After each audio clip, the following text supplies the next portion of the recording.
Cookie Run has released the most difficult story yet in Beast Yeast Chapter 3. If you do get past the first few stages, you'll probably get stuck on the first boss, and if you do get past them, you'll find the impossible spider to deal with. Without the newly released Mystic Flower Beast Cookie, the story is near impossible, if not impossible on hard. Almost all hope seems lost on beating Beast Yeast Chapter 3 without the new beast, but when there's a will, there's a way.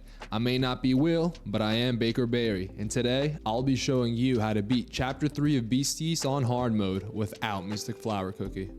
So this is the comp you will be using for every stage except for the two boss fights at 310 and 330. You are going to want to have Stormbringer and Hete Cookie up front, Snow Sugar and Yeti in the middle, and then Frost Queen in the back. Now, if you have Mystic Flower, you'd want to replace Yeti with her. Considering that this is a guide around not having Mystic Flower, and considering the fact that I don't have Mystic Flower, I wanted to create this team for you guys to see. When it comes to the treasures, we're going to have the Whistle, the Stopwatch, and the Pilgrim Scroll.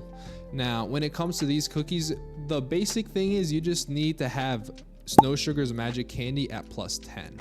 Now, if you don't have his Magic Candy at plus 10, you can replace him with White Lily, as you see here.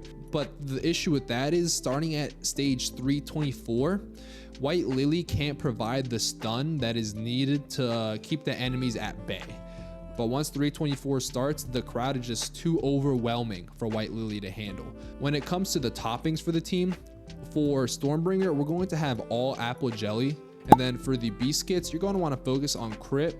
I have some attack speed here because that's for the boss fights, but primarily your top focus is crit. Now, when it comes to Hete Cookie, you're going to want to focus on all damage resist. Now, as you can see here, full almonds with a Biscuit with 3 damage resist toppings on it. The more the merrier, honestly.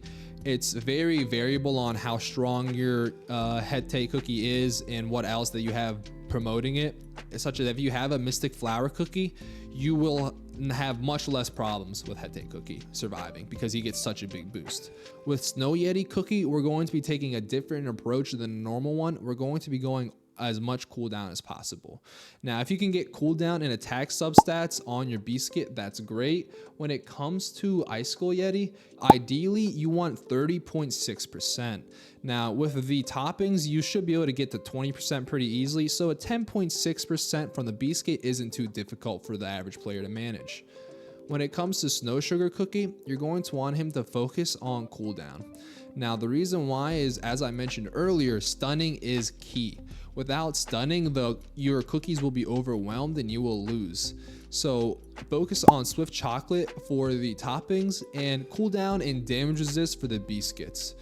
Now, when it comes to Frost Queen, White Lily, just to mention, has the exact same comp build as her for this mode. You're going to want to have all raspberry toppings, and then you're going to want to focus on cooldown and damage resist for the comp. So going into the stage right now, let me show you guys what this team looks like and how it works. So as you guys can see here, I'm just using the skills right away, honestly. Snow Sugar's got this very good position that Snow King can keep attacking while he recharges his skill. And as you can see, these guys keep getting frosted and frozen. Now, these enemies are very strong. So if you aren't freezing them or stunning them or slowing them down, they will overwhelm you. It's not a matter of if, it's when. And as you guys can see, you also have this sword. You're always going to want to save the sword for the second stage. As you saw there, Hete Cookie just took a massive amount of damage, and the sword is the only thing that helped keep him alive. Not only that, but the second portion of the fights always have more enemies. So you want to use that sword in tandem with Frost Queen, so to deal massive damage to the group in general. And as you guys can see here, they're just being stunned and maintained at that position, so they can't deal the damage. If you guys are enjoying the video, make sure to hit the like and subscribe button so I can continue to bring you top Cookie Run content. Now let's get back to the video. So when it comes to the bosses, it's a bit more difficult, specifically 330. With the 330 boss, it's really dependent on timing. Now, to get into the team that you'll be using for the bosses, it will be the same 3 cookies: Frost Yeti, Stormbringer, and Hete cookie. You will be replacing Snow Sugar with Financier, and you will be replacing Frost Queen with Creme Brulee.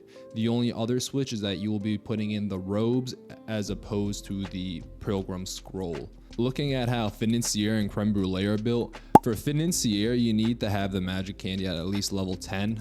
For the cooldown, you want to shoot for at least 22.3%. That allows her to get the 8.7 second cooldown. Now with the toppings, you can get up to 20%, which is extremely easy to get that remaining 2.7. As you can see here, I only have 1. And for the rest, you want to try to focus on damage resist as possible. When it comes to Creme Brulee, you're going to want to focus on as much attack speed as possible. If you can get him to 7.5% cooldown with the biscuits, that'll give him the extra 6.2 second skill. So now with that said, let's go in and fight the boss. All right, you're gonna want to use Yeti off the bat, then the 2 light cookies, Stormbringer, and end it with Hete cookie.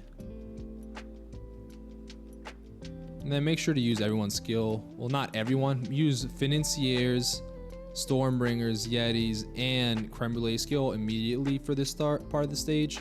Do not use Hete skill a second time because he needs to be ready immediately to fight the boss, because his ability is needed off the bat. So off the bat, you're going to want to use every cookie skill. One big thing about Hete cookie is that he negates the power of apathy, which is a big part of this fight. If you can control the power of apathy, your chance of winning massively increases. Now, if you are unable to use Hete skill to mitigate the power of apathy, you want to use the sword instead, because it will take it away and also heal your cookies, which is very useful. Now, I like to keep Hete around until that time comes. Now, as you guys can see, it's honestly beneficial to use the sword as well when your cookies are getting to low health and when the spider has the boost of apathy power, because not only does the sword get rid of that apathy, it boosts your cookies health. So it's very useful to use it in that circumstance, whereas Hete itself just gets rid of the power of apathy. Now you want to make sure to not use anybody's skill when the spider's using that web attack, because the web attack itself is very weak. Now he's got the power of apathy back, so we use the sword. If I didn't use the sword there, that attack would have killed Creme Brulee. Now I'm not going to use Hete cookie until he gets the power of apathy back, because yep, just like that, because that reduces the spider's damage by quite a bit. Use Financier to cover Creme Brulee. As you guys see here, he just got hit again. And then use Yeti during the spider web. Shouldn't have done that, but let's see what'll happen here. We need to use Hete skill immediately to get rid of the power of apathy effect, and we have done it. Now let's just hope we can keep Creme Brulee alive. If we can, we win. And that's how you beat Beast Yeast Chapter 3 on hard mode without Mystic Flower Cookie. If you guys liked the video, make sure to like, subscribe, and leave a comment below on what you liked and what else you want to see in the future. If you guys like this video, you might like this one where I see if one team can clear all of Hero Alliance. Thank you guys for tuning in, and as always, until next time.